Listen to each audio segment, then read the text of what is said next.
Shalom, I want to give all praises, honors, and glories to Yahweh Ba'Hashem, Yahweh Shai, Ba'Hashem Rakakwadash, and double honors to the apostles and elders of Great Millstone, and salutations to the hopeful elect. This is your brother, I'm Noah Allah from Gemma, Chicago, and this is going to be a quick lesson, alright, what you see here on the news, alright, which is on the mainstream media right now, alright, and basically, this just happened today, earlier today, Spain, Portugal, and France, they basically plunged into darkness. And they're saying, it was a widespread blackout, alright? So people didn't have no power. The subway station was out of power, alright? No services, alright? And yeah, I'm just gonna read the very first sentences. Alright, it says widespread power outage hit Spain and Portugal, even France, right? Except France as well. The blackout hit crucial infrastructures like airports and caused transportation disruptions across two countries. The cause of the outage was unclear. So they were unclear about it, but I remember, reading an article earlier today saying that they're basically saying that there was no clue, no evidence of, it being a cyber attack, right? Which I believe it is a cyber attack, because I'm about to play another video, and might catch some of your attention if you can't recall what Klaus Schwab has warned the world about, the upcoming cyber pandemic. All right. But yeah, it says cause still unclear at this massive power outage in Spain, Portugal, and France hindered travel. And says what's no huge part of outage is affecting large parts of Spain and Portugal today, including their capitals, Madrid and Lisbon. Airports have been disabled and shops and offices are in the dark, and it's unclear how many people have been affected. Parts of France were also briefly hit. The Spanish government is holding an emergency meeting in Madrid, restoring Spain's power network could take up to 10 hours. The power grid operator has warned. So yeah, it affected a lot of people, right, from Spain to Portugal and some parts of France, right, and a lot of things were basically out of power, right. Hospitals, that's what it has said, right. It says something about hospitals.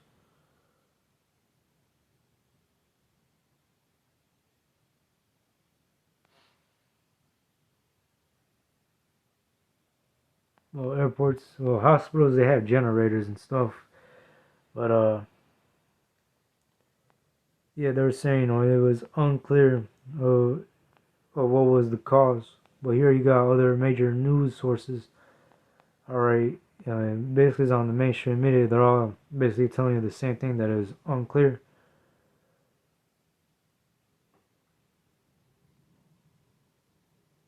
Well, now they're restoring the power. That's what they're saying. Power continues to return to Spain. Spain's Prime Minister says there's no conclusive information about blackout cause. And in other sources, they tell you that it was nowhere linked to a cyber attack, which I think they're lying. Alright. But nonetheless, I'm going to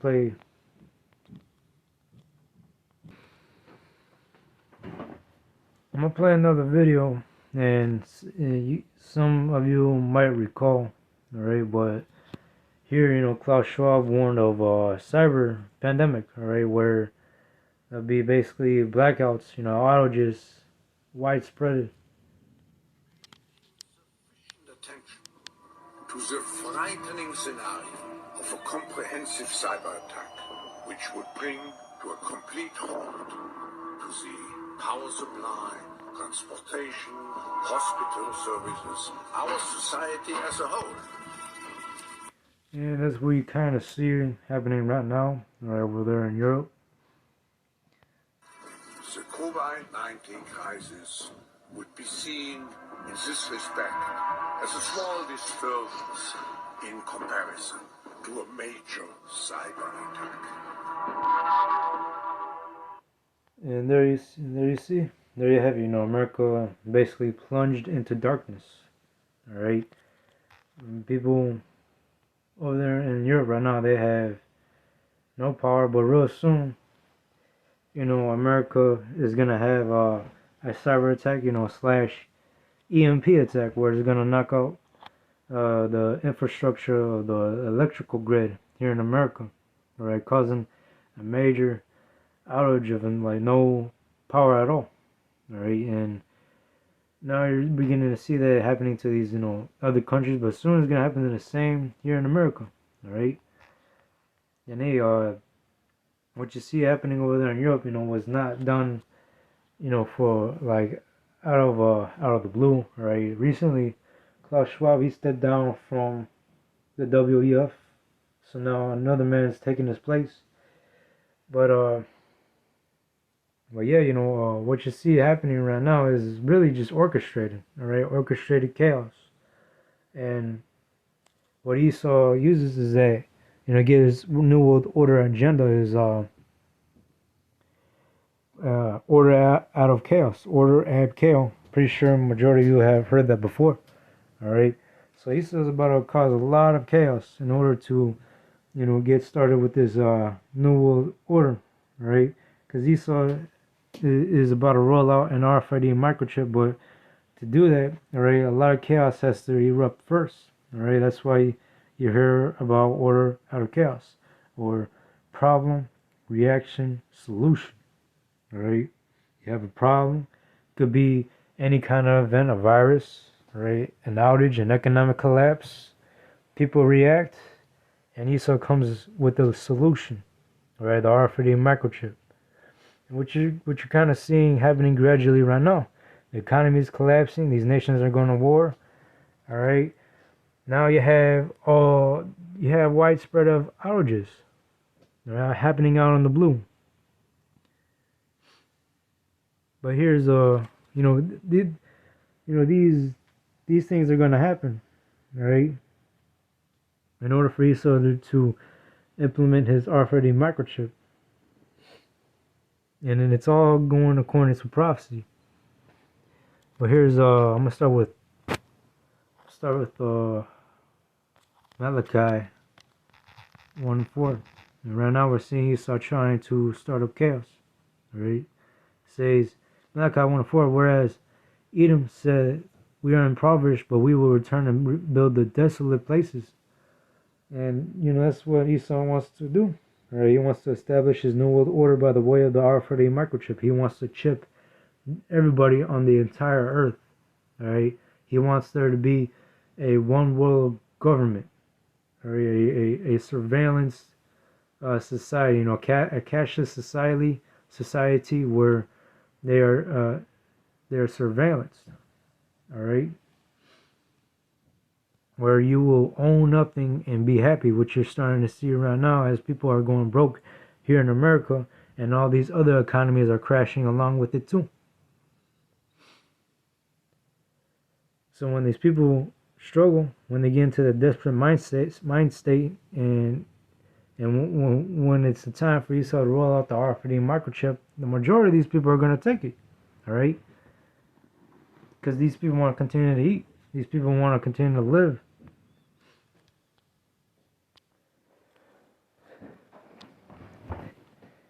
When these people start starving and these shortages become a major problem, around the world, and when Esau implements the RFID microchip, best believe that these people, all right, would go ahead and take the RFID microchip, because that device is about to be the new way of buying and selling, all right, which is said in Revelation 13, in the 13th chapter of the 16th verse, right, where no man can buy or sell save he that had the mark. And it really is the RFID microchip. The mark of the beast is the RFID microchip. Let's say, thus saith the Lord of hosts, they shall build, but I will throw down. They shall call them the border of wickedness, and the people against whom the Lord hath indignation forever. And yeah, Esau thinks he could achieve his New World Order agenda, but in the scriptures it tells you that when he is begin to fill his belly, or Esau is gonna basically take this devil out of power. All right.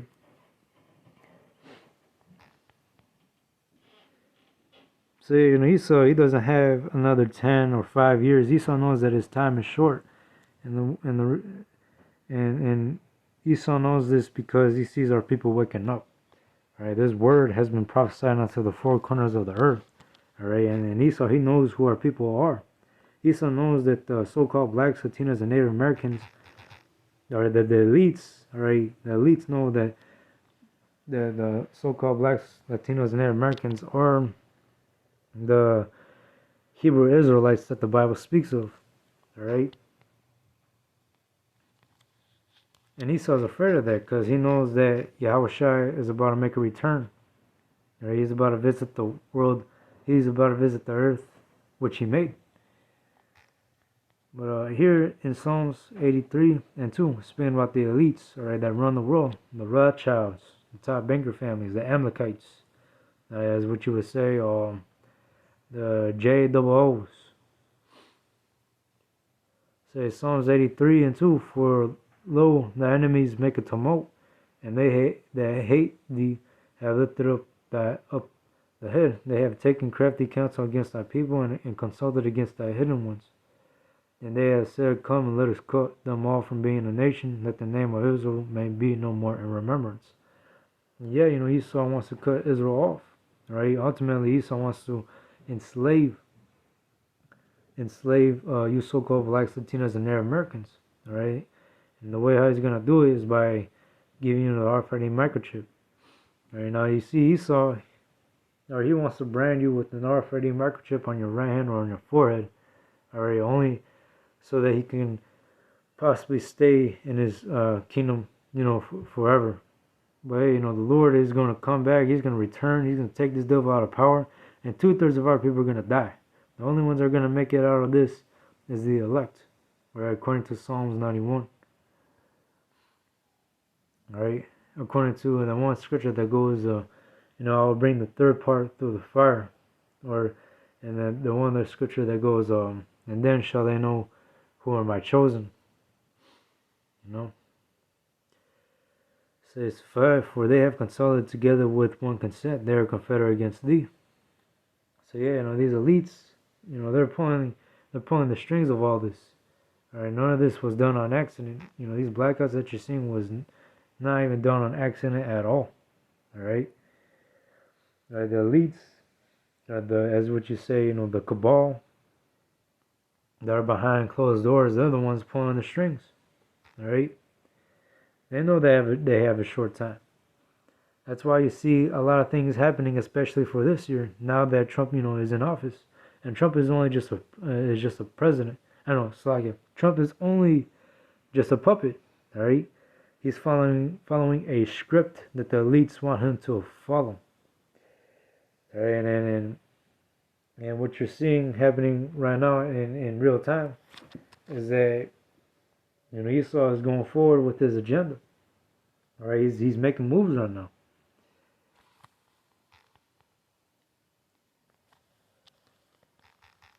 Psalms 80, I think I'll bring that one out right now.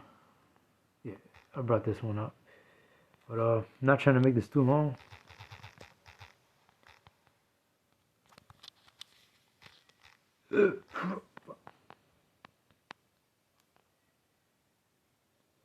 And yeah, bring this out. Isaiah 29 and 15, woe unto them that seek thee to hide their counsel from the Lord, and their works are in the dark, and they say, who seeth us, and who knoweth us?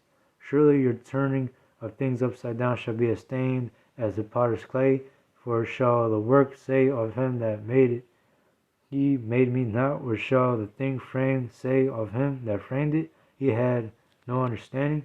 And hey, the Lord, alright, he's the potter, alright, he's the one who's in control of the clay. All right, the Lord controls everything, and what you're seeing is that really, the Lord is putting the spirit on Esau to make these moves right now. All right, and Esau thinks that the Lord can't see what he's doing. Hey, the Lord's eyes is 10 times brighter than the sun. All right, the Lord sees everything. The Lord knows what Esau is doing. That's because the Lord controls Esau. All right, he controls these elites. He controls, you so-called Black Latinos and Americans. He controls these heathen nations. All right, he controls everything. Everything what you see here playing out on the earth, the Lord is in control of it all. All right, and what I'm gonna keep reading says, the Lord, set Esau up, to be used as a tool, all right, to punish 2/3 of our people. All right, and ultimately, we understand through the scriptures that Esau is going into slavery, definitely. All right, for all the things he has done to Israel, Yasharallah. All right, Esau is gonna have to pay for that. All the oppression that Esau has been doing to our people, Esau is gonna pay. Esau is gonna receive judgment, right? 2 times of it. Esau is going into captivity, but he's gonna receive it the worst. Psalms 62 and Salakia 64 says Psalm 64 and 2. Hide me from the. I'm gonna start with one actually. A psalm with David. Hear my voice, O Yahweh Hashem, Yahushua, my prayer. Preserve my life from the enemy, from the fear of the enemy. Hide me from the secret counsel of the wicked, from the insurrections of the workers of iniquity. And that's speaking about the elites, all right, the ones that are behind closed doors, as we're just seeing, pulling the strings. Verse 3: Who with their tongue like a sword and bend their bows to shoot their arrows, even better words, that they may shoot in secret at the perfect, and suddenly do they shoot at him and fear not. And Esau, all right, he's definitely targeting, all right, the men of the Lord right now, all right. Esau is, using, what's it called again? It starts with D. Demonetizing. I think that's what it's called. All right, Esau's about to come down with persecution, all right, upon the men of the Lord, all right.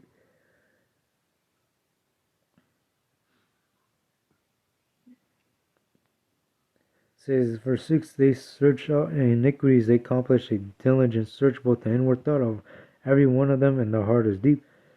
But Yahweh Bashem, Yahushua, shall shoot at them with an arrow, suddenly shall they be wounded. So shall they make their own tongue to fall upon themselves, all that see them shall flee away. So everything that Esau is doing, right, trying to target the truth, censoring it, all right, there's nothing that Esau can do about it, because this devil is being exposed, even until right now. Everybody's seeing Esau's horns right now, right? Everybody's seeing the devil that he is, right? The Lord is making Esau made bare by the way of these scriptures. All right, these scriptures are exposing who Esau is. And even once the truth gets censored, that's ultimately fulfilling prophecy too, all right? Because the scriptures talk about, the famine of the word, right? So really, Esau can't do nothing but for the truth. Right? He can't do anything against the truth but for it, right? But anyways, that was just it to that lesson. Right? Keep in mind, there will be more widespread of outages. Right? This is not done yet, right? Jacob's trouble is right around the corner, and a lot of things are happening right now. Shalom.